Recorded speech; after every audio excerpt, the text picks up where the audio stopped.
चलो आज करते हैं हम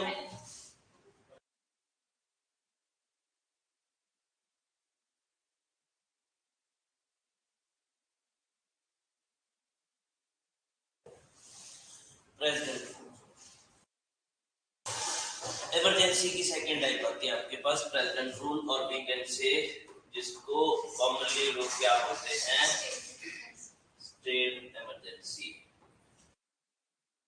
ठीक है, अब यहाँ पे देखो इस इमरजेंसी को एक नाम दिया गया डेडलॉक। डेडलॉक किसने दिया? By doctor B R. अम्बेडकर।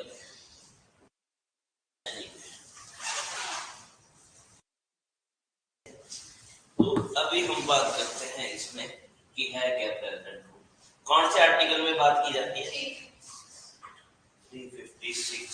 और इसमें होता क्या है?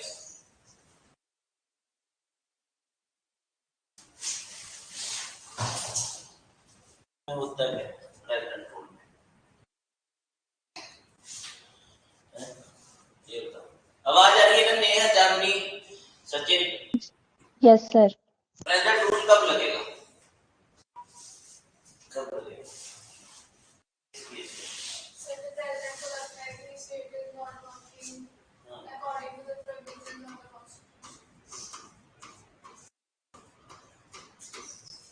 दो आर्टिकल्स बनेंगे, आर्टिकल 356 एंड आर्टिकल 365। अब 356 में क्या बोला गया? मेनली जो प्रेसिडेंट रूल लगाया जाएगा इसका जो ग्राउंड रहता है वो रहता है on the failure of constitutional machinery, on the failure of constitutional machinery. कि प्रेसिडेंट रूल कब लगाया जाएगा? जब फेलियर हो जाएगा किसका? कॉन्स्टिट्यूशनल मशीनरी का। ये डिफाइन किया कि कॉन्स्टिट्यूशनल मशीनरी किस केस में हम कंसीडर करेंगे कि वो फेल हो चुकी है, राइट? तो अब यहाँ पे देखो आर्टिकल 356 जो बात करता है वो बात करता है कॉन्स्टिट्यूशनल मशीनरी। अब 365 किसकी बात करता है? 356 और बस एक ही डिजिट हमने आपके पीछे दिया 365। अब 365 क्या बोलता है कि देखो हमने आर्टिकल 354 में क्या बात करी, सॉरी 355 में, 355 में हमने क्या बोला था?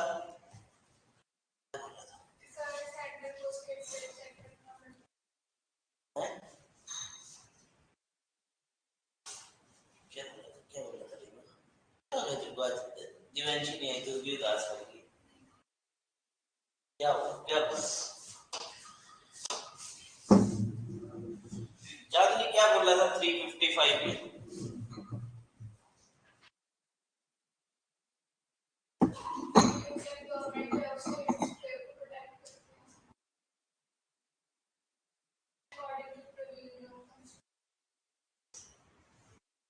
हमने ये बोला था कि यहाँ पे सेंटर की ड्यूटी बनती है कि वो हर एक स्टेट को प्रोटेक्ट करेगी, किसी भी मतलब उसको सिक्योरिटी को प्रोटेक्ट करेगी कि वहां पे वॉर ना हो, एक्सटर्नल एग्रेशन हो, वो स्टेट सेंटर की ड्यूटी है। तो अल्टीमेटली अब 365 क्या बोलता है कि यहाँ पे सेंटर क्या करती है, सब टाइप गाइडलाइन जो है वो देती है, गाइडलाइंस प्रोवाइड करती है किसको? स्टेट्स को, कि आप ये गाइडलाइन जो है फॉलो करनी है, आपने अपने स्टेट में इंप्लीमेंट करनी है। फॉर एग्जांपल कोविड-19 के टाइम पे मोदी साहब ने बोल दिया कि हम क्या करते हैं, लॉकडाउन लगा रहे हैं ना। अब वहां पे उस टाइम पे पंजाब में सरकार थी किसकी? अमरिंदर सिंह की। अमरिंदर सिंह बोल देता कि हमने नहीं लगानी, कि हम नहीं लगाएंगे लॉकडाउन, बाकी स्टेटों में लगता रहे, सारे देश में लगता रहे, बट पंजाब में नहीं लगेगा चाहे जो मर्जी। अल्टीमेटली स्टेट गवर्नमेंट ने क्या किया? सेंटर की गाइडलाइंस को फॉलो नहीं किया, है ना? नहीं किया। तो अब 365 सेम बात करता है, बोलता है कि अगर स्टेट जो है डजंट फॉलो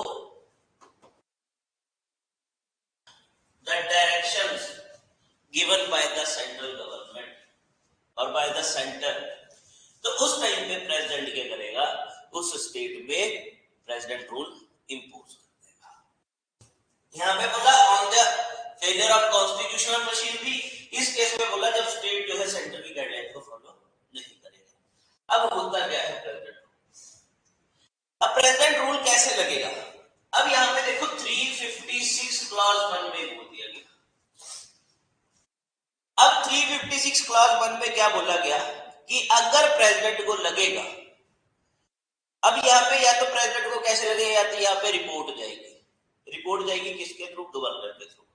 कि गवर्नर यहाँ पे रिपोर्ट करेगा कि सर ये जो स्टेट की गवर्नमेंट है ये अगेंस्ट द कॉन्स्टिट्यूशनल प्रोविजन के अगेंस्ट काम कर रहा है, या फिर उसको ऐसे ही पता लग गया सेंट्रल गवर्नमेंट ने बोल दिया लगा, कोई दिक्कत नहीं। जरूरी नहीं है कि गवर्नर की रिपोर्ट आएगी तभी, या फिर उसको ऐसे लगे कि हाँ ये मतलब उसको किसी और सोर्स से पता लगे कि ये against the provision of constitution काम कर रही है, तो फिर वो क्या करेगा, उस स्टेट में अपना रूल लगा देगा। वहां पे क्या इंपोज कर दिया जाएगा? प्रेसिडेंट रूल इंपोज कर दिया जाएगा।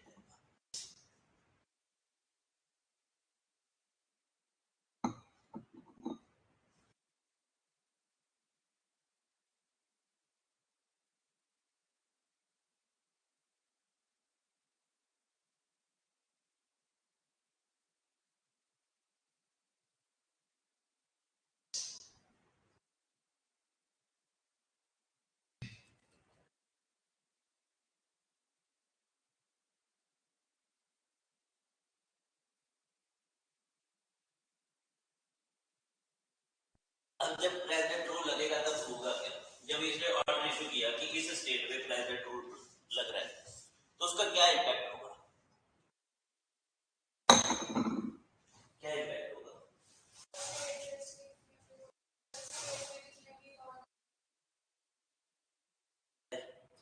सबसे पहले देखो, जब प्रेसिडेंट रूल लगाएगा तो सबसे पहले वो ऑथराइज करेगा कि अब ये जो सारे एग्जीक्यूटिव फंक्शन जो है कौन परफॉर्म करेगा, गवर्नर करेगा कि प्रेसिडेंट करेगा, या अपने बिहाफ पे किसी पर्सन को वहां पे अपॉइंट करेगा, वो डिपेंड करेगा। मतलब वहां पे प्रेसिडेंट उसी ऑर्डर में सेटिस्फाई कर देगा कि अब जितना भी एग्जीक्यूटिव फंक्शन है वो कौन परफॉर्म करेगा वहां पे, ये पर्टिकुलर अथॉरिटी, ये पर्टिकुलर पर्सन करेगा।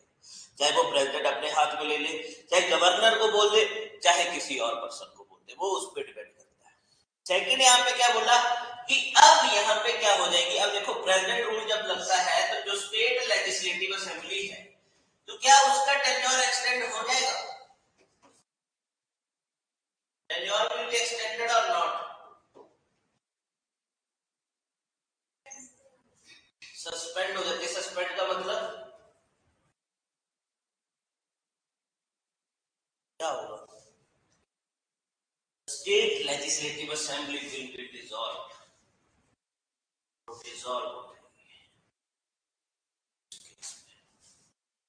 मतलब वहां पे विधानसभा खत्म, कोई सीएम नहीं।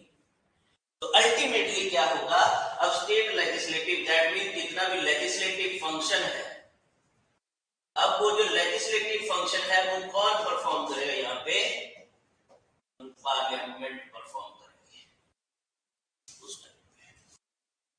मतलब कि इस टाइम पे जो लेजिस्लेटिव फंक्शन जो है वो कौन परफॉर्म करेगा? पार्लियामेंट करेगी।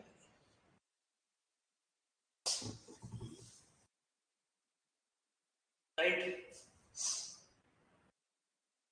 अब यहाँ पे बात आती है कि जब ये स्टेट इमरजेंसी लगाई जाएगी, अब जब स्टेट इमरजेंसी लगती है और बीके से प्रेसिडेंट रूल लगता है, तो हमने यहाँ पे क्या बात करी थी? जब हमने नेशनल इमरजेंसी की बात करी थी, हमने बोला था कि उसको अप्रूव करवाना पड़ता है। तो क्या प्रेसिडेंट रूल के केस में भी अप्रूवल जरूरी होता है? इसका क्यों जरूरी होता है? पार्लियामेंट का क्या रोल है उसमें?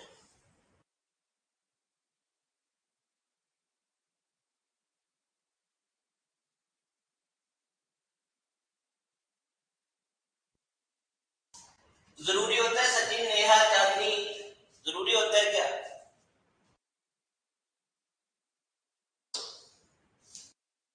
अब यहाँ पे देखो, अंडर आर्टिकल 356 जब प्रेसिडेंट रूल लगेगा उस टाइम पे जो ऑर्डर इशू किया जाएगा उस ऑर्डर को क्या अप्रूव करवाना पड़ेगा,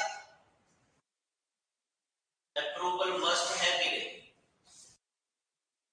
यस, यहाँ पे अप्रूव किया जाएगा बाय द पार्लियामेंट। अब यहाँ पे पार्लियामेंट कितने दिन में अप्रूव करेगी इसको, कितने टाइम पीरियड में अप्रूव करेगी, 1 मंथ और 2 मंथ। यहाँ पे यार ना इस केस में पार्लियामेंट को अप्रूव करना होता है विद इन 2 मंथ्स। अब यहाँ पे ये बात आती है कि जब ये अप्रूव होगा कौन सी मेजॉरिटी से अप्रूव किया जाएगा, सिंपल मेजॉरिटी से। मोना क्या होती है बच्चे simple majority?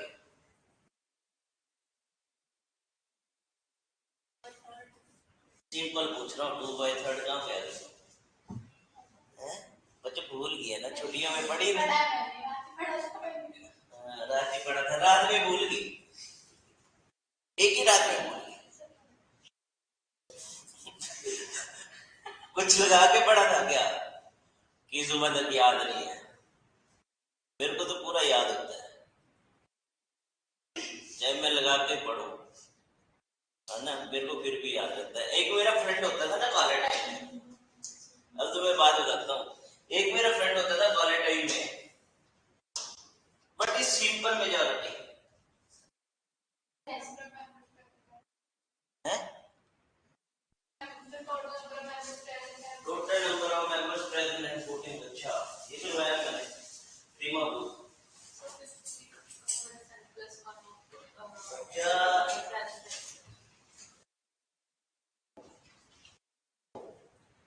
50% plus 1 of present and voting इस मेजॉरिटी से पास करना होता है। 2/3 और total membership to absolute majority में कहां पर जा रही है ना? चलो, अच्छा, अगर उस टाइम पे एक और बात, इन केस अगर जब इमरजेंसी लगती है, मतलब प्रेसिडेंट रूल जब इंपोज किया जाएगा और उस टाइम पे लेट्स से लोकसभा क्या थी, डिसॉल्व थी, तो फिर क्या होगा? तो क्या होगा फिर?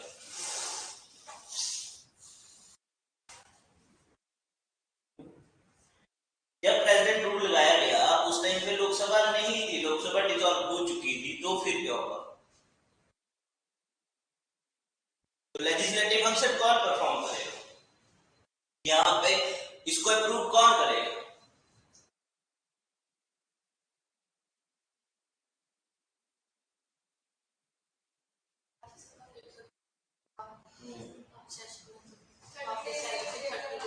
यस, तब तक राज्यसभा करेगी, फिर जैसे ही नई लोकसभा आएगी तो 30 दिन के अंदर उनको अप्रूव करना पड़ेगा। जो सेम बात हमने नेशनल इमरजेंसी के टाइम पे की थी, सेम ही होता है। बट यहाँ पे देखो, अगर एक बार अप्रूव हो गई, अगर एक बार अप्रूव कर दिया गया, राइट, तो यहाँ पे उसके बाद कितने टाइम तक कंटिन्यू रहती है?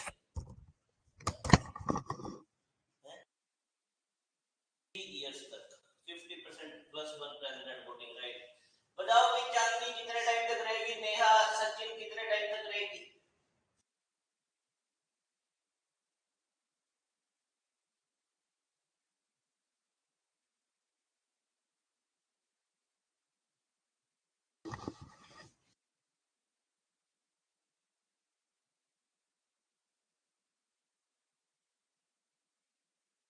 बताओ, एक बार अप्रूव कर दिया तो कितने टाइम तक कंटिन्यू रहेगी?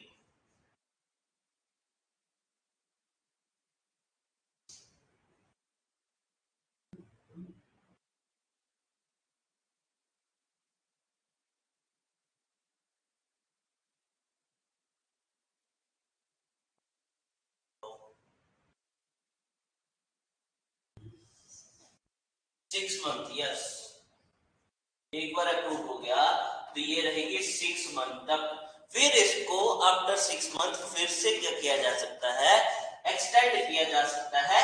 बट ऑलवेज रिमेंबर मैक्सिमम कितने साल के लिए, जो तनीषा तू बोल रही थी, मैक्सिमम 3 इयर्स तक आप एक्सटेंड कर सकते हो। मतलब एक बार अप्रूव हुआ, 6 मंथ तक वैलिड रहेगी, 6 मंथ के बाद फिर से आपको एक्सटेंड करना पड़ेगा। ऐसे करते करते आप सिर्फ 3 साल तक कर सकते हो, उससे ज्यादा नहीं कर सकते। ये बात ठीक है, तो ये बात याद। हाँ, अब बात करते हैं कि इसके अंदर जुडिशियल रिव्यू करवा सकते हैं,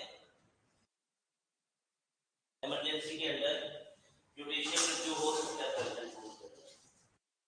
पहले इसको जो लास्ट हमने किया था, कल भी किया था, 38 कॉन्स्टिट्यूशन अमेंडमेंट एक्ट 1975 के अंदर बोल दिया कि इम्यून है from the judicial review, but इसको डिलीट कर दिया गया by 44th constitutional amendment act 1978, right. तो ये बात भी याद, एक लेक्चर में हम ये सारी मेन अमेंडमेंट्स करेंगे, ठीक है, जिसमें क्या हुआ था। ठीक है, एक काम करके आना, पहले एक बार देखना,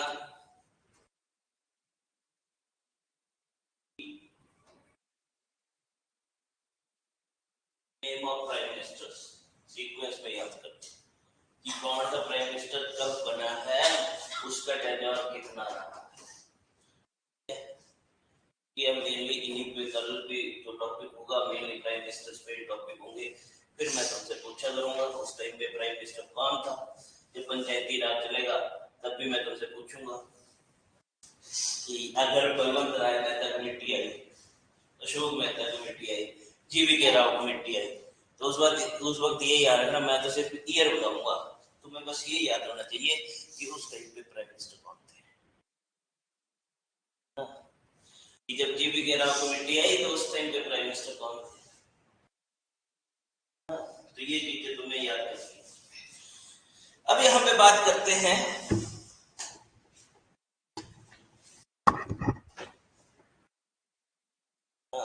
देखो आर्टिकल 357 क्या बोलता है।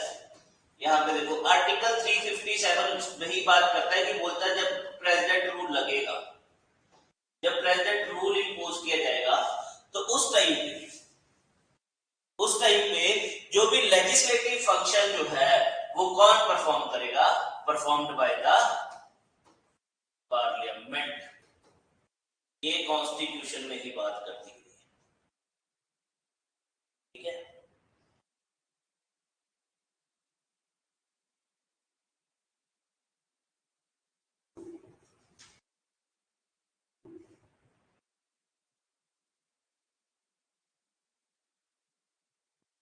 हाँ, अब इस टाइम पे ये बात बताओ कि जब यहाँ पे लेजिस्लेटिव फंक्शंस परफॉर्म किए जा रहे हैं, जब प्रेसिडेंट रूल लगा, यानी स्टेट लेजिस्लेटिव असेंबली नहीं, उस टाइम पे चाहे प्रेसिडेंट ने कोई लॉ बनाया या जो लेजिस्लेटिव अथॉरिटी है उसने कोई लॉ बनाया, वो लॉ कब तक वैलिड होगा, वो लॉ कब तक वैलिड होगा, इमरजेंसी के बाद तक, कब तक, इन केस ऑफ नेशनल इमरजेंसी कब तक था, 6 मंथ, इस केस में कितना होगा।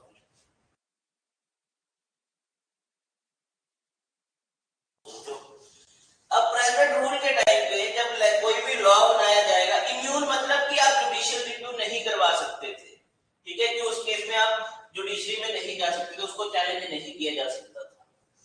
गुड मॉर्निंग सिमरन, बहुत लेट आई, ठीक है।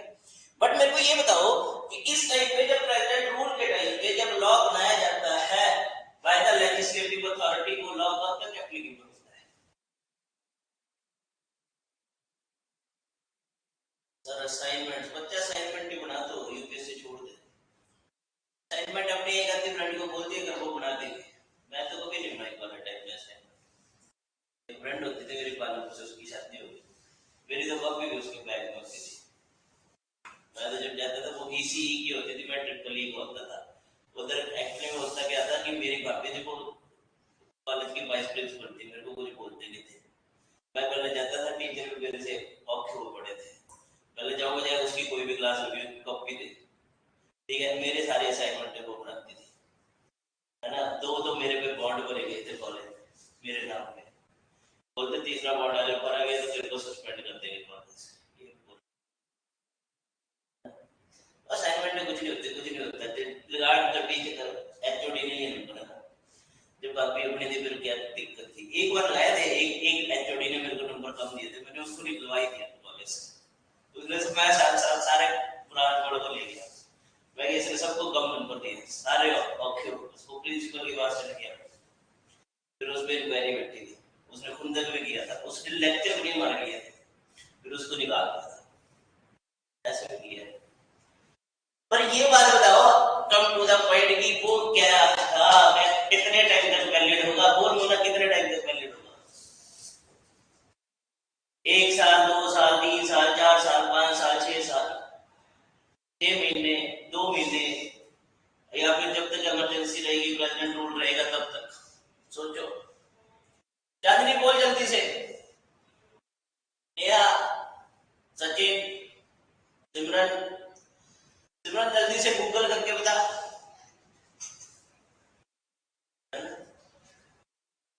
सर जब तक प्रेसिडेंट रूल रहेगा, ओके, क्या लगता है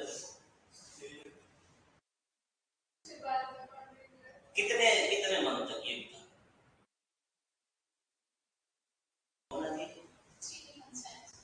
3 मंथ, हाँ 6 मंथ।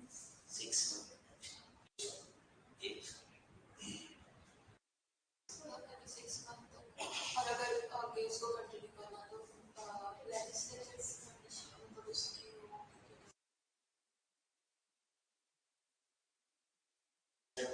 इमरजेंसी।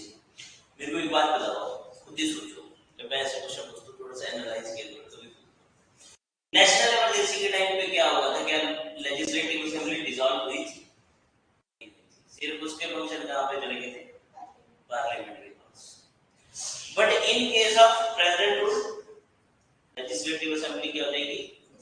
डिसॉल्व हो जाएगी। अब लेजिस्लेटिव असेंबली साल बाद बने, 6 महीने बाद इलेक्शन हो रहे, 7 महीने बाद, है ना, सरकार रिजल्ट आ रहा है, साल भी लग जाएगा सरकार बनने को, 6 महीने के अंदर तो इलेक्शन करवाने, साल भी लग सकता है सरकार बनने।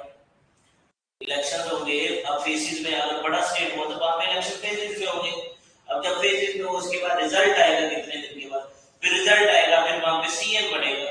It will take up to 7 to 8 month भी ले सकता है, 9 मंथ भी ले सकता है सरकार बनने में, लेजिस्लेटिव असेंबली बनने में। तो यहाँ पे बोला गया कि जब प्रेसिडेंट रूल लगता है, उस केस में जब ये लॉ बनेगा, ठीक है, जब ये लॉ बनाया जाएगा वो वैलिड रहेगा। वैलिड कब तक? जब तक वो नई लेजिस्लेटिव असेंबली है, वो जब तक उसको रिपील नहीं करती है, वो चाहे उसको रिपील करे, अगर उन्होंने रिपील नहीं किया तो वो कंटिन्यू रहेगा, उसको कोई दिक्कत नहीं, वो सस्पेंड नहीं होगा। ठीक है, ये बात याद रखना। इस केस में जो है वो लॉ जो है वैलिड ही रहेगा, कंटिन्यू ही रहेगा, वो 6 मंथ तक कोई वैलिडिटी नहीं होती उसकी कि ऑटोमेटिकली सस्पेंड हो जाए, नहीं, जब तक जो है लेजिस्लेचर जो है वो लेजिस्लेटिव असेंबली जो है उसको रिवोक नहीं करती है। ये बात है, क्लियर? हाँ, अब आते हैं,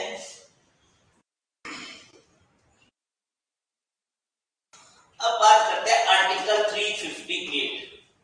अब 358 किसकी बात करता है? किसकी बात करता है?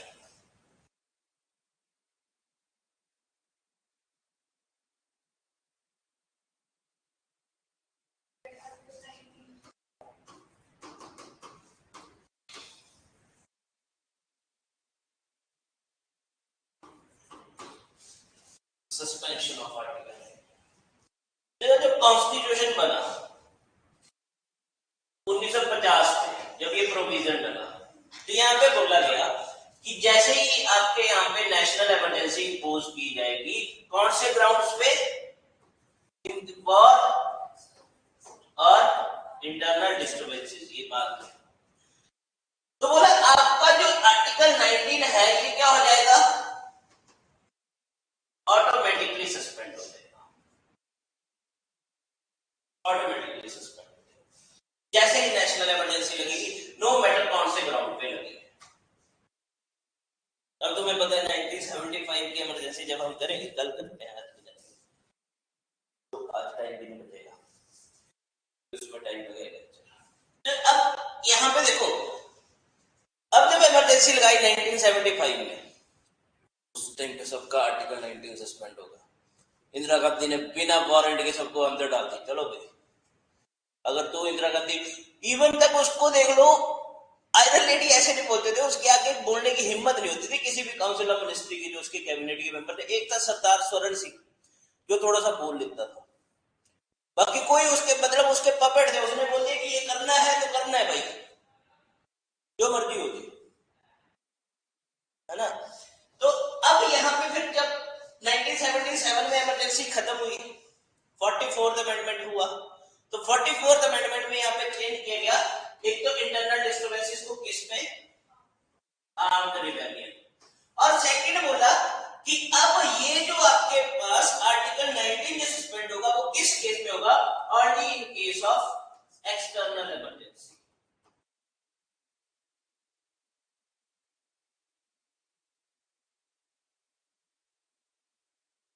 एक्सटर्नल इमरजेंसी मतलब कि आर्म्ड रिबेलियन हो जाए तब हमारा आर्टिकल 19 सस्पेंड नहीं होगा, राइट।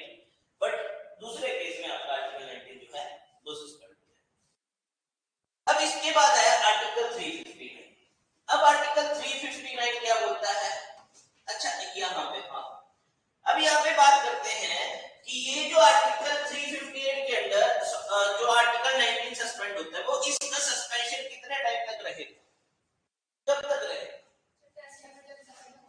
हाँ टिल द इमरजेंसी, मतलब जैसे इमरजेंसी खत्म हुई फिर से आपको जो फंडामेंटल राइट जो है प्रोवाइड हो जाएगा, राइट। अब यहाँ पे बात करते हैं आर्टिकल 359। अब आर्टिकल 359 किसकी बात करता है, किसकी बात करता है,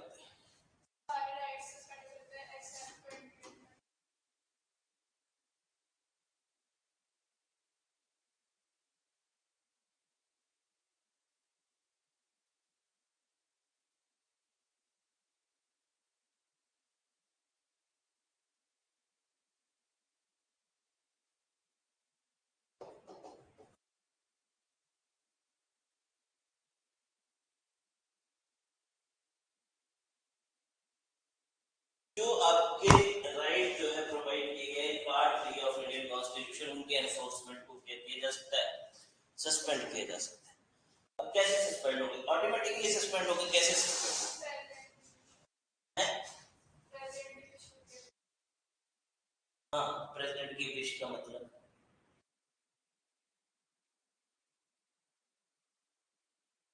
प्रेसिडेंट की विश का मतलब क्या होगा,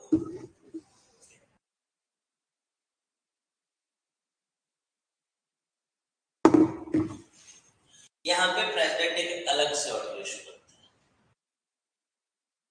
एक अलग से ऑर्डर इशू किया जाएगा कि आपका ये फंडामेंटल राइट जो है यहाँ पे सस्पेंड किया जा रहा है। अब ये जो सस्पेंशन होगा कितने टाइम के लिए होगा, टिल द इमरजेंसी, और कब तक, इस केस में प्रेसिडेंट एक सब्सिक्वेंट ऑर्डर इशू करता है कि उसको कौन सा फंडामेंटल राइट या कौन सा राइट जो है जो एनश्राइंड इन पार्ट 3 में उसका मेंशन करेगा, ऑर्डर में मेंशन होगा कौन से आर्टिकल को वो क्या कर रहा है, कौन से राइट को क्या कर रहा है, वो सस्पेंड कर रहा है। अब ये सस्पेंशन कितने टाइम तक रहेगा, टेन्योर कितना होगा इसका, कितना टेन्योर होगा,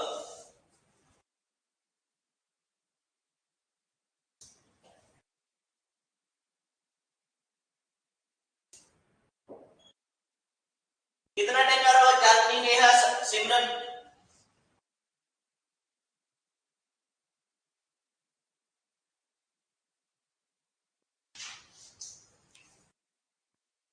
कितना टेन्योर होगा, सोच कितना टेन्योर होगा। इतनी उदास क्यों लगते थे, पहले मेरे पे ये बात बता, नींद नहीं पूरी होती तेरी, बोल लगता आंखें चढ़ी रहते थे,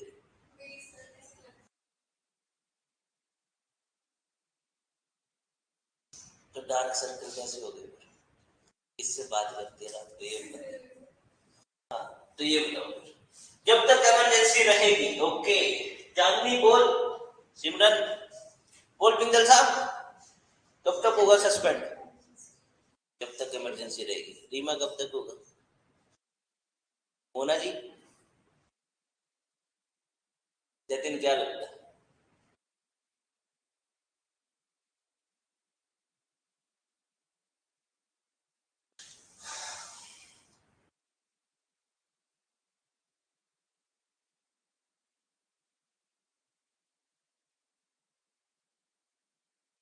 जब तक प्रेसिडेंट ऑर्डर वापस ना ले ले। ओके, यहाँ पे जनरली जब ये ऑर्डर इशू किया जाता है प्रेसिडेंट का, उस टाइम में ही टाइम मेंशन कर दिया जाता है कि आपका ये आर्टिकल, ये राइट जो है हम सस्पेंड कर रहे हैं इतने टाइम। अगर टाइम मेंशन नहीं किया, जैसे इसने बोला राइट, ये कभी भी उस ऑर्डर को वापस भी ले सकता है, मतलब एक और सब्सिक्वेंट ऑर्डर इशू करेगा और बोलेगा इस राइट को फिर से एनफोर्स किया जा रहा है। तो हम ये नहीं बोलेंगे कि till the emergency, we can say till the pleasure of the president, कि जब तक प्रेसिडेंट चाहेगा, बट इमरजेंसी से ज्यादा नहीं हो सकता। ठीक है, कि मतलब इमरजेंसी जैसे खत्म होगी तब तो एक्टिवेट हो ही जाएगा, बट इमरजेंसी खत्म होने से पहले भी उसको एक्टिवेट किया जा सकता है, राइट। तो ये बात याद, ये था। हाँ, अब यहाँ पे इसकी जरूरत क्यों पड़ी? जब हमने आर्टिकल 19 के लिए तो बोल दिया कि ऑटोमेटिकली सस्पेंड हो जाएगा, तो और को भी बोल देते कि ऑटोमेटिकली सस्पेंड हो जाए, उसके लिए तो कोई सब्सिक्वेंट ऑर्डर इशू करने की जरूरत नहीं है ना आर्टिकल 19 के लिए। बट और कोई फंडामेंटल राइट सस्पेंड करना है तो उसको क्या करने के लिए, तो उसके लिए जो है वो सब्सिक्वेंट ऑर्डर इशू किया जा सकता है। इसकी जरूरत क्यों पड़ी? अब ऐसे कौन से फंडामेंटल राइट हैं जो सस्पेंड नहीं हो सकते, कैन नेवर बी सस्पेंडेड, किसी भी केस में नहीं हो? Article 20 and 21, why not article 32?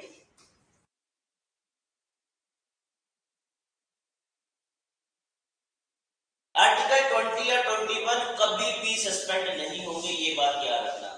अब आर्टिकल 20 सिमरन किसकी बात करता है? आर्टिकल 20 किसकी बात करता है सिमरन?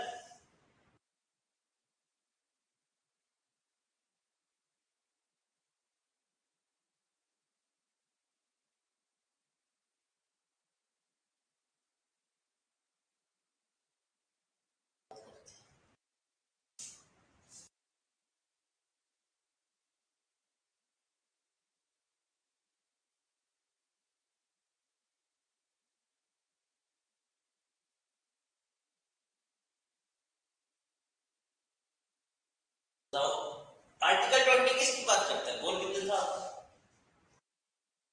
ये बना के एक रिसर्च बना के बच्चे फंडामेंटल राइट में तो कब से बोल रहा हूं भी याद कर लो। सर होते ही नहीं है, मैंने बहुत सी बार ट्राई किया है, बहुत सी बहुत एक सारा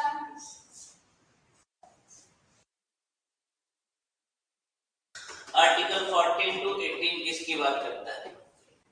राइट टू इक्वालिटी, मैं पीटनी है पकड़। अब आर्टिकल 14 किसकी बात करता है? क्या दिक्कत है कोई याद करने में? किसकी बात करता है? Equality before law and equal protection of law, EBL and EPL. फिर 15 किसकी बात करता है?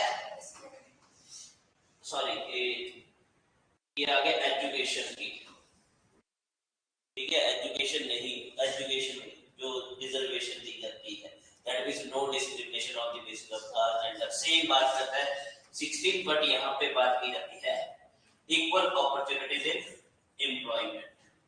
दैट मींस एजुकेशन और एम्प्लॉयमेंट ये दोनों बात करते हैं इक्वल अपॉर्चुनिटीज, यहाँ पे कोई डिस्क्रिमिनेशन नहीं हुई। फिर 17 किसकी बात करता है? यस, अनटचेबिलिटी की। फिर 18 किसकी बात करता है? टाइटल्स। अब बोलिए याद हो तो बोल, पहला आर्टिकल 14 टू 14 किसकी बात करता है? और इक्वालिटी बिफोर लॉ। मोना 15 15 कौन सी बात करता है? जल्दी से। हाँ 16 नवीन 18 कौन सी बात करता है? टाइटल्स। हाँ चलो अब बताओ 19 टू 22 कौन सी बात की जाती है? फ्रीडम। अब आर्टिकल 19 किसकी बात करता है? Right to freedom. ये याद है इसके सारे क्लॉज? क्लॉज 1 सब क्लॉज 1 किसकी बात करता है? Speech and expression. Clause B है असेंबल। फिर सी एसोसिएशन। फिर डी मूवमेंट। फिर E settlement. F omitted। G profession occupation trade whatsoever, है ना? ये याद है?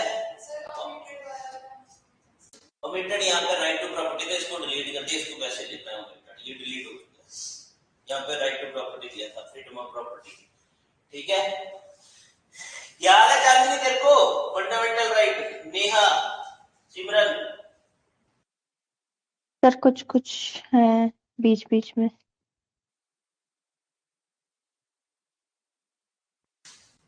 सिमरन बच्चा तू झूठ मत बोल, लोग पता तेरे इधर तू आजकल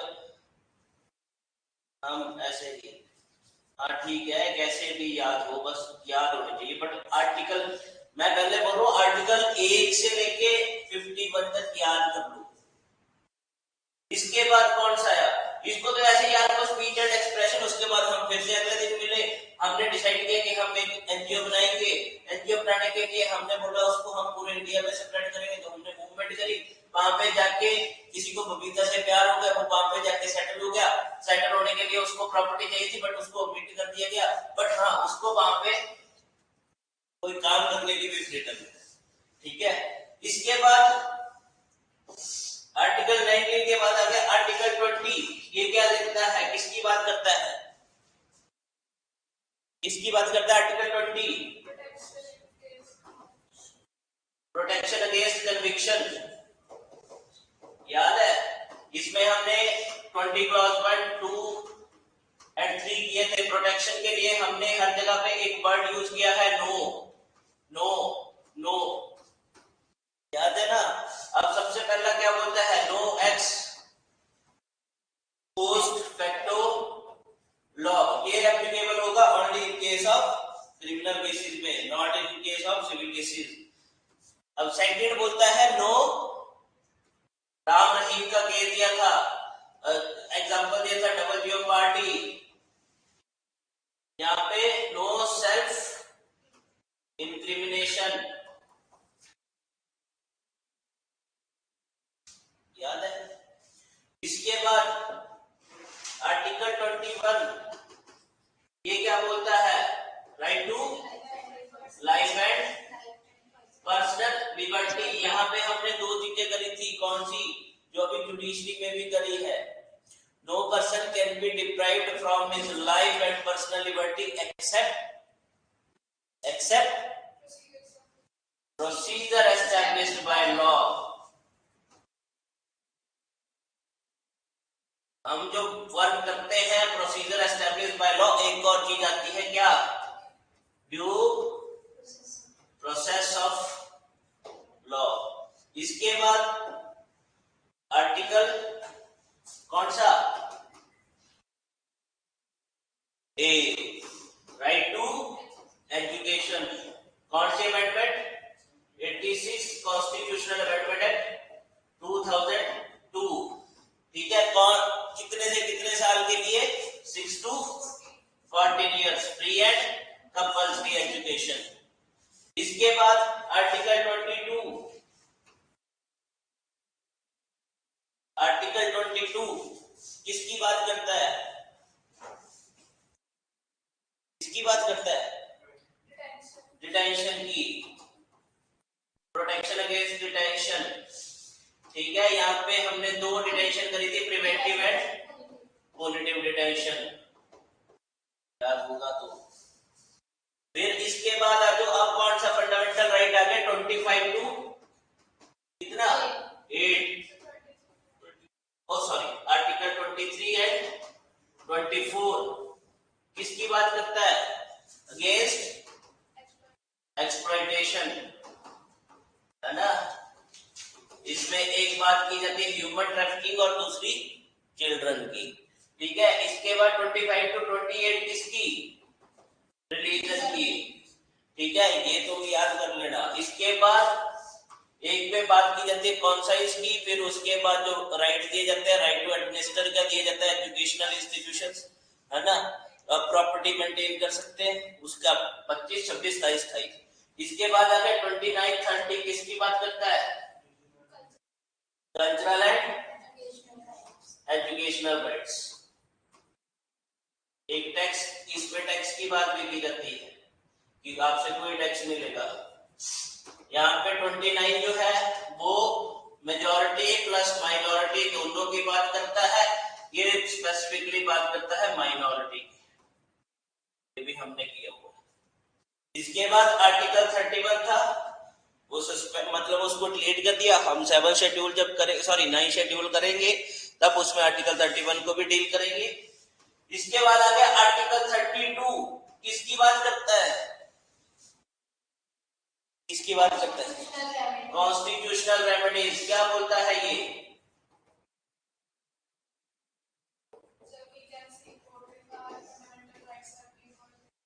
हाँ 32 क्लॉज पर में बोला कि हम सुप्रीम कोर्ट में जा सकते हैं अगर हमारा क्या होता है, फंडामेंटल राइट की वायलेशन होती है। उस केस में सुप्रीम कोर्ट एक ऑर्डर इशू करेगा, एग्जीक्यूटिव ऑर्डर, जिसको बोला जाता है रिट। सेकंड में रिट्स के नाम बताए गए हैं, हैबियस कॉर्पस, मैंडमस, सर्चरारी, प्रोहिबिशन और कौन सा रहेगा, कॉवरेंटो। फिर क्लॉज 3 में क्या बोला गया है कि पार्लियामेंट क्या कर सकता है, किसी अदर कोर्ट को एम्पावर कर सकता है एक्सेप्ट हाई कोर्ट, कि वो क्या कर सकता है, अंडर आर्टिकल 32 रिट इशू कर सकता है, ये बोल रहा है। अब आर्टिकल 4 में भी सेम बात करी गई है, आर्टिकल 350, सॉरी आर्टिकल 32 क्लॉज 4 में सेम बोला गया आर्टिकल 359 की प्रेसिडेंट ये कर सकता है इन केस ऑफ इमरजेंसी के केस में। आपका आर्टिकल 32 जो है वो क्या कर सकता है, सस्पेंड कर सकता है।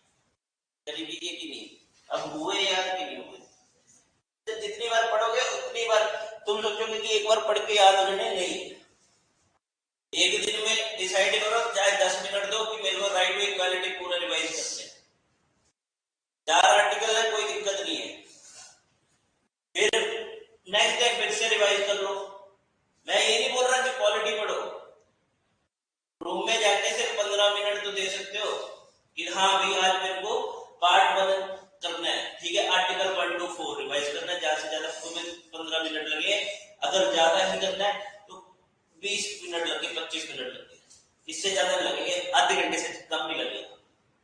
पार्ट 1 रिवाइज हो गया, आर्टिकल 1 to 4। उसके बाद आ तो सिटीजनशिप पे, सिटीजनशिप को तो 2-3 दिन लग जाएंगे।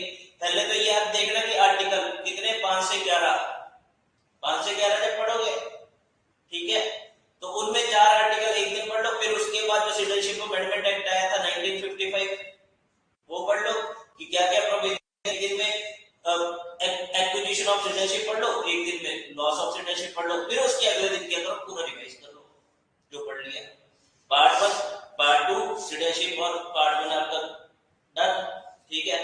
पार्ट 1 में भी आपको 2 दिन लग जाएंगे क्योंकि बाद में हमने बांग्लादेश और उसका भी किया था, इंडिया का एक्सचेंज ऑफ हेल्थ क्लेम, वो पढ़ लो। अगर पढ़ना है तो 2 शेड्यूल तुम्हें बढ़ाना पड़ेगा, 2 दिन मतलब एक हफ्ते में तुम्हारा पार्ट 1 पार्ट 2 कंप्लीट हो गया। ज्यादा से ज्यादा कितने, एक दिन में तुम आधा घंटा दे दो, कितने कितने घंटे हो गए, मतलब 30 मिनट तुम एक दिन में दे रहे हो। अगर 6 दिन की बात करें, 6 दिन तुम पढ़ रहे हो, तो एक मतलब कि 2 दिन का 1 घंटा हो गया, तो 6 दिन में 3 घंटे हो गए, 3 घंटे तो दे सकते हो, ठीक है, हो गए। आधा घंटे मान लो एक दिन का, तुम्हारा 2 चैप्टर कंप्लीट। अब आ जाओ फंडामेंटल राइट पे पार्ट 3 पे। एक दिन में चाहे आर्टिकल 12 और 13 ही पढ़ो, कोई दिक्कत नहीं, 10 मिनट लगेगी। 13 को थोड़ा सा टाइम लगेगा, आर्टिकल 12 13 पढ़ो, 2 दिन ले लो, मतलब एक दिन में 12 और 13 कंप्लीट करो। फिर आ जाओ फंडामेंटल राइट पे, आर्टिकल 40 नहीं, चाहे 5 मिनट लेना, 10 मिनट लेना, 15 मिनट में आर्टिकल 40 नहीं अच्छे से पढ़ना, क्योंकि उसमें रूल ऑफ लॉ सब कुछ पढ़ना कि है। फिर अगले दिन 15 और 16 एक दिन में कंप्लीट करना, दोनों एक दूसरे से रिलेटेड। उसके साथ वो सारे कमीशन, नागराज जजमेंट, फिर वो ओबीसी वाला कमीशन आया था, इंदिरा साहनी केस, वो सारे केसेस को डील करो एक दिन में। उसमें 30 से 40 मिनट तुम्हें लगेंगे डील करने में, दोनों ठीक है। फिर उसके बाद आके 15-16, फिर एक दिन में तुम्हें 15 मिनट लगेंगे 17 और 18 पढ़ने में, उसमें ज्यादा नहीं। हमारा कंप्लीट राइट टू इक्वालिटी, फिर एक दिन दो, उसके बाद पूरा रिवाइज करो राइट टू इक्वालिटी, जो तुम्हारा आधे घंटे में रिवाइज हो जाएगा। अगर तुमने अच्छे से पढ़ोगा फिर तुम्हें आधा घंटा, हाँ तुमने देखना यार ये नागराज जजमेंट में ये हुआ था, इंदिरा केस में ये हुआ था, वो छोटा तो नहीं, ठीक है। उसके बाद आ जाओ किस में, राइट टू फ्रीडम में। आर्टिकल 19 पढ़ो, क्योंकि आर्टिकल 19 के आगे इनके सब आगे एक्सेप्शंस भी है, क्लॉज 2, क्लॉज 3, क्लॉज 4, क्लॉज 5, बस उसमें देखना एक्सेप्शन क्या क्या है। हो गया आर्टिकल 19। उसके बाद जो आर्टिकल 20 में सिर्फ आर्टिकल 20 पढ़ना, no express post facto law क्या है, उसमें डबल जेओपार्डी, और सिर्फ एक आर्टिकल ही पढ़ना ये है एक दिन में। फिर उसके बाद जो आर्टिकल 21 भी जरूरी है, वो भी अच्छे से पढ़ना। उसमें जो केसेस हमने किए थे, मेनका गांधी केस, गोलकनाथ केस, जो भी हमने की गोपालन केस जो किए थे वो पढ़ो। उसके बाद 21A दोनों एक दिन में पढ़ लो, ठीक है। फिर 22 आ गया, फिर उनको एक दिन पर मेरे रिवाइज कर लो, नहीं याद हो तो मेरा नाम बदल देना, नाम बदलने की जरूरत नहीं पड़ेगी, वो याद तो तुम्हें करने हैं, ठीक है। तो ये याद रखना है कि सारे आर्टिकल सस्पेंड हो जाएंगे, बट आपका फंडामेंटल राइट जो आर्टिकल 20 जो 20 और 21 जो है वो सस्पेंड नहीं होता है, आपका 32 भी सस्पेंड हो सकता है, ठीक है। चलो अब बात करते हैं,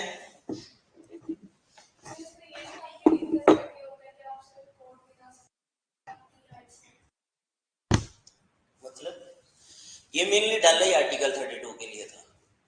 जैसे आर्टिकल 19 आप मान लो उस टाइम पे तेरा आर्टिकल 22 वायलेट हो गया, तो तू कोर्ट में जाएगी आर्टिकल 32 के अंडर, तो मेनली वो सस्पेंड करने के लिए, तभी तो आर्टिकल 32 में भी स्पेशली मेंशन किया गया, और इसका आर्टिकल 359 का कि president can suspend article 32 in case of national emergency under article 315, तो वो पहले ही मेंशन कर दिया है, वो किया जाता है। क्योंकि मेरे जैसे उठ के चल जाएंगे कि आपने कैसे इमरजेंसी के टाइम पे कॉन्स्टिट्यूशन में फंडामेंटल ये आप कैसे वायलेट कर रहे हो, सस्पेंड कर रहे हो, राइट। तो उस केस में आपका आर्टिकल 32 भी सस्पेंड हो जाता है, ठीक है। तो ये बात भी याद रखना। इसके बाद आते हैं लास्ट जो आपके पास रहेगी इमरजेंसी की टाइप, कौन सी है?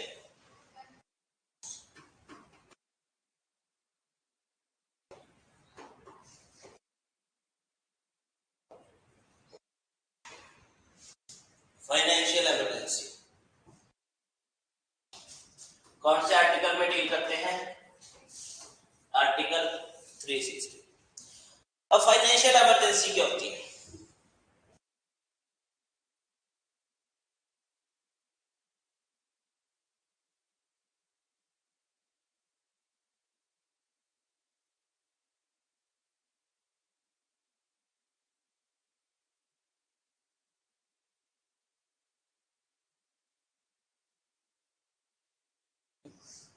क्या होती है?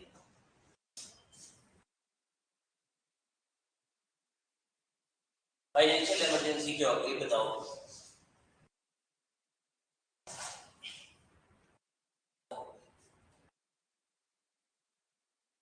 फाइनेंशियल स्टेबिलिटी मिल जाएगी। जब 1991 में ऐसा टाइम आ गया था कि हमारी फाइनेंशियल स्टेबिलिटी हिलने वाली थी, उस टाइम पे हमारे पास इतना भी गोल्ड था, फॉरेक्स रिजर्व था, वो सारा हमने क्या कर दिया के बेसिस पे उसको गिरवी रख के हमने लोन लिया। हमारे पास सिर्फ उस टाइम पे एक हफ्ते के मतलब ऑयल खरीदने के पैसे बचे थे, एक हफ्ता तक हम ऑयल खरीद सकते थे, उसके बाद हमारी इकोनॉमी बिल्कुल ही डाउन हो जाती थी। तो हमारे पास जो भी फॉरेक्स रिजर्व था, जो तुम इकोनॉमी में करते हो, फिर हमने क्या किया, उसको 1991 में उसको क्या रखा, गिरवी रखा, फिर लोन लिया, पता नहीं कितने देशों में रखा। तो उसके बाद जब लोन लिया, तो फिर उसके बाद फिर उस टाइम पे हमारे फाइनेंस मिनिस्टर थे कौन? मनमोहन सिंह। फिर मनमोहन सिंह ने उस टाइम पे आरबीआई के गवर्नर से कंसल्ट किया, फिर इन्होंने डिसाइड किया कि हम क्या करेंगे, नया रिफॉर्म लेके आएंगे, जिस रिफॉर्म को नाम दे दिया गया LPG, liberalisation, privatisation and globalisation. तो अभी तक वैसे इंडिया में अभी तक ऐसी कंडीशन नहीं है कि नेशनल फाइनेंशियल इमरजेंसी लगी है, बट फाइनेंशियल इमरजेंसी कब लगेगी? जब प्रेसिडेंट सेटिस्फाई होगा कि हमारे कंट्री में ऐसी सिचुएशन क्रिएट हो चुकी है कि अब हमारे यहाँ पे क्या हो सकता है, फाइनेंशियल क्राइसिस हो सकते हैं आने वाले टाइम। फॉर एग्जाम्पल जैसे अगर मैं बात करूँ श्रीलंका में फूड इमरजेंसी, इंडिया में ऐसा ना हो कि कभी फाइनेंशियल इमरजेंसी लगे या फिर वैसी जैसे इमरजेंसी लगे, राइट। बट यहाँ पे बोला कि जब भी हमारी फाइनेंशियल स्टेबिलिटी गिरगी तो मतलब फाइनेंशियल इमरजेंसी लगी। जैसे कि नॉर्मली क्या होता है, जो जॉब वाले बंदे होते हैं लास्ट के दिनों में 25 तारीख के बाद जो उनके घर पे भी क्या लग जाती है, उनकी पॉकेट में फाइनेंशियल इमरजेंसी लग जाती है। उधार पे सारा काम चल रहा होता है, सिगरेट उधार में, खाना उधार में, कोई कुछ लेके आ रहा है वो भी उधार में। फिर जब सैलरी आती है फिर मुंह ऐसे देखिए उसकी तरफ कि मैं भी उधार ही करता हूँ सिगरेट का, ना सिगरेट का उधार करती है। हाँ तो अच्छा तुम दोनों उधार ही करके पीती हो सिगरेट, ठीक है। अभी ये देख लो लड़कियां भी लग गई है ना। तो यहाँ पे बोला कि फाइनेंशियल स्टेबिलिटी जब मिल जाएगी तो अल्टीमेटली क्या होगा, फाइनेंशियल इमरजेंसी लगेगी। तो उस टाइम का इम्पैक्ट क्या होता है, अब इस टाइम पे भी कौन प्रोक्लामेशन इशू करेगा, वो फिर से प्रेसिडेंट करेगा। अब फाइनेंशियल इमरजेंसी जो है इसके लिए भी इस रेजोल्यूशन को 2 मंथ के अंदर पार्लियामेंट को क्या करना है, पास करना है। और सेम केस होगा जैसे हमने नेशनल इमरजेंसी और प्रेसिडेंट रूल के केस में किया। अगर लोकसभा डिसॉल्व है तो लोकसभा जैसे ही बनेगी तो 30 दिन के अंदर उसको करवाना पड़ेगा। तो यहाँ पे भी 2 मंथ के अंदर अप्रूव करना पड़ेगा। बट यहाँ पे टेन्योर की बात करूं कि आफ्टर अप्रूवल कितने टाइम तक वैलिड रहेगी, आफ्टर अप्रूवल ये कितने टाइम तक वैलिड रहेगी, for 6 month, for 2 month, for 3 months, for 1 year, for 2 year, for 3 year, कब तक।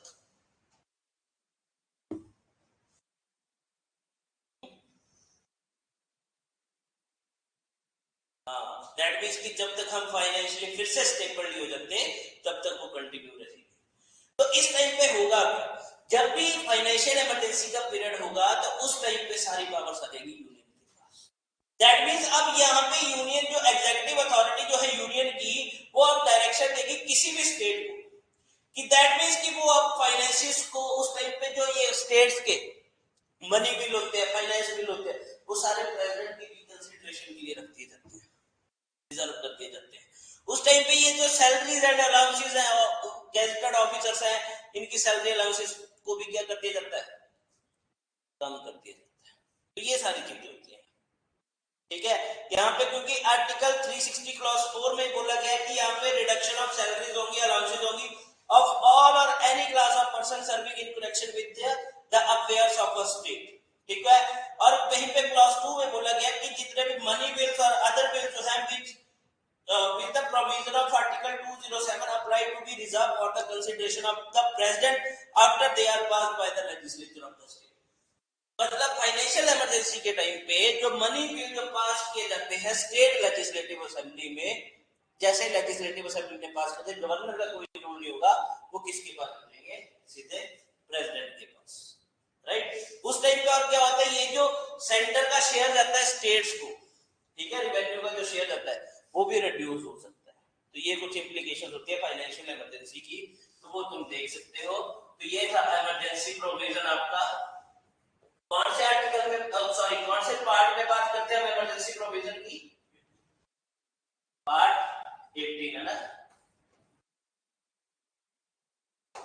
और कितने आर्टिकल्स, आर्टिकल 352 टू 360, तो ये याद कर लो, ठीक है। कल पूरे याद होने चाहिए, ठीक है। कल फिर हम इमरजेंसी करेंगे, इसके बाद देखेंगे। एक और बात, जिस भी स्टेट से तुम हो, ये देखना तुम्हारे स्टेट में कितनी बार प्रेसिडेंट रूल लगा है।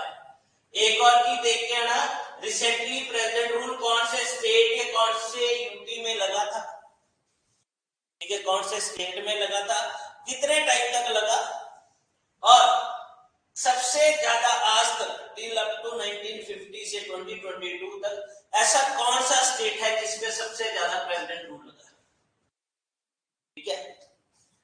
ये आपका कल हम देखते हैं, कल वो 1970 मतलब वो 75 का इमरजेंसी का पीरियड कर लेंगे, उसके बाद फिर हम वो करेंगे पंचायती राज म्युनिसिपैलिटी। फिर मैं तुम्हें एक पीडीएफ भेजूंगा, उस पीडीएफ में होगा constitutional bodies and non constitutional bodies, ठीक है। वो तुम्हें खुद पढ़नी है, उसमें कोई डाउट होगा पूछ लेना, ठीक है। फिर रहते हैं तुम्हारे शेड्यूल्स। एक तो शेड्यूल मैंने तुम्हें पहले बोला है, आर्टिकल 1 किसकी बात करता है? India Bharat as a union of state. Article 2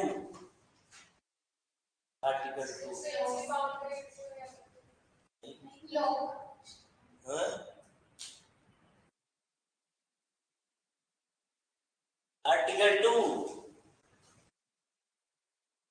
article 3, article 4। हाँ, न्यू स्टेट कौन से? जो पहले इंडियन टेरिटरी का पार्ट नहीं थे। याद करो, मैंने लाहौर का एग्जांपल दिया था। कल को हम लाहौर को कैप्चर कर ले तो उसको हम न्यू स्टेट का पार्ट बना सकते हैं। यहाँ पे 3 इसकी बात करता है,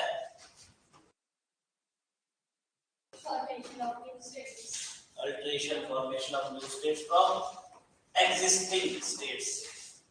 इसमें मैंने तुम्हें ये भी पूछा था कि प्रयागराज, इलाहाबाद का नाम चेंज करके प्रयागराज किया गया, किसके पास अथॉरिटी होती है? वो स्टेट लेजिस्लेचर के पास होती है। बट यहाँ पे बोले कि शिमला का नाम चेंज करके श्यामला करना है तो वो सेंट्रल गवर्नमेंट करेगी।